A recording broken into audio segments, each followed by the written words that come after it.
L'interaction des trois éléments de l'être. Première épître de Paul aux Thessaloniciens, chapitre 5, verset 23. Que le Dieu de paix vous sanctifie lui-même tout entier, et que tout votre être, l'esprit, l'âme et le corps, soient conservés irrépréhensibles lors de l'avènement de notre Seigneur Jésus-Christ. Nous avons ainsi sous notre responsabilité un corps physique, une âme et un esprit, les trois étant appelés à collaborer et à échanger. L'interaction de ces trois éléments implique d'une part un soin qu'on leur accorde à partir des éléments qui contribuent à leur force et d'autre part une considération de l'interaction possible entre le corps, l'âme et l'esprit. Comme nous l'avons vu en parlant du corps comme miroir, l'état de l'âme joue sur la santé du corps. Même avec une alimentation rigoureuse et disciplinée, si l'on nourrit l'âme avec des émotions négatives telles que le stress ou l'angoisse, le corps réagira en conséquence en développant des maux. De même, une âme épanouie qui ignore la possibilité d'accès à une source surnaturelle au travers de l'esprit pourrait passer à côté de richesses plus grandes. La sanctification du corps, de l'âme et de l'esprit, dont il est question dans ce passage de l'épître de Paul, n'est autre que cet équilibre des trois éléments et le soin qu'on accorde à ces derniers. Notre être est ainsi un temple dont nous sommes les sacrificateurs, c'est-à-dire ceux qui sont intendants de la maison et qui s'assurent au soin et au maintien de chaque partie. Le centre de cet équilibre se situe dans l'esprit. L'esprit étant une source, communique à l'être entier le bien-être en fonction de la volonté de l'âme qui est le siège de la volonté de l'homme. Prenons un cas pratique pour illustrer cela. Un homme est atteint d'une maladie qui l'affaiblit. Son corps est visiblement faible et n'arrive pas à agir comme il le devrait. Cet homme, au cours de sa vie, a été enseigné sur la personne de Jésus-Christ au travers des enseignements bibliques et de ses méditations. Il a appris que le nom de Jésus-Christ avait autorité sur toute maladie et que par son sacrifice, Christ a porté nos péchés et nos maladies. Cette vérité est restée ancrée dans son esprit si toutefois rien n'a ravi sa foi.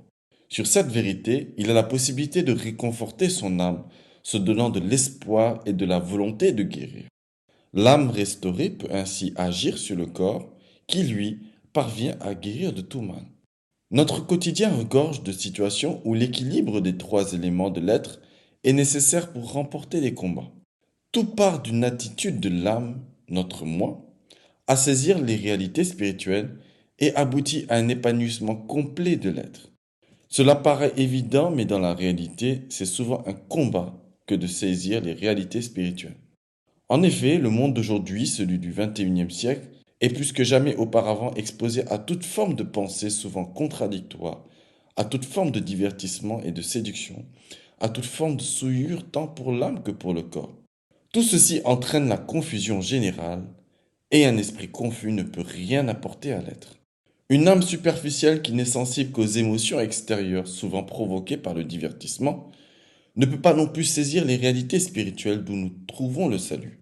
Il y a donc un vrai combat dans notre vie qui consiste à faire le tri entre ce qui est bon pour notre être et ce qui ne l'est pas, à saisir les profondeurs de la foi plutôt que la pensée religieuse, à accepter les choses surnaturelles et folles plutôt que celles qui sont rationnelles. C'est pour cela que la connexion spirituelle est indispensable pour faire croître notre esprit, le rendant à l'image de Dieu, afin que le jour mauvais ne nous rende pas abattus et vaincus, mais qu'il soit plutôt une occasion de faire valoir les nombreuses richesses de cette force spirituelle. Grâce à une croissance spirituelle avancée, les réalités spirituelles, à un certain stade de maturité, deviennent même plus acceptables que les réalités naturelles. C'est l'étape de la métamorphose de soi que nous verrons ultérieurement. L'équilibre de l'être commence donc par la méditation. En fixant sa pensée sur les choses divines, on s'éduque à dépendre non pas de son environnement, mais de la réalité divine elle-même. L'apôtre Paul dira aux Philippiens, au reste, frères, que tout ce qui est vrai, tout ce qui est honorable, tout ce qui est juste, tout ce qui est pur, tout ce qui est aimable, tout ce qui mérite l'approbation, ce qui est vertueux et digne de louange, soit l'objet de vos pensées. Ce que vous avez appris, reçu et entendu de moi, ce que vous avez vu en moi, pratiquez-le, et le Dieu de paix sera avec vous. Cependant, il ne faut pas forcément se déconnecter de tout et garder la tête dans les nuages, sinon ce ne serait plus un équilibre. La vie de Jésus est le meilleur exemple de vie équilibrée. À la lumière des évangiles, nous voyons que Jésus passait beaucoup de temps à la prière et la méditation, très souvent au petit matin. Nous voyons aussi qu'il s'éloignait souvent de l'agitation de la foule pour se focaliser sur l'essentiel de sa mission, qui était d'être une source de salut pour le monde. Nous voyons aussi un Jésus bon vivant, qui passait du temps à se réjouir avec ses disciples, à partager le vin et la nourriture avec le peuple.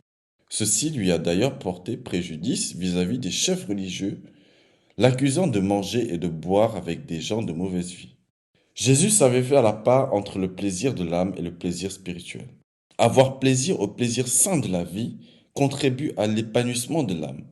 Boire de bon cœur son vin, pour reprendre les termes du roi Salomon, passer un moment de qualité avec sa famille, rire et s'amuser, faire du sport, contempler la nature, sont autant de choses qui participent à cet épanouissement de l'âme. Cependant, lorsqu'on se focalise sur les plaisirs de la vie, sans se soucier de notre épanouissement spirituel, nous sommes déséquilibrés, et ce déséquilibre nous amène souvent à des excès. De même, une vie spirituelle menée en autarcie, déconnectée du monde, conduit aussi à un excès qui n'est autre que le développement d'un esprit religieux à l'image des pharisiens à l'époque de Jésus.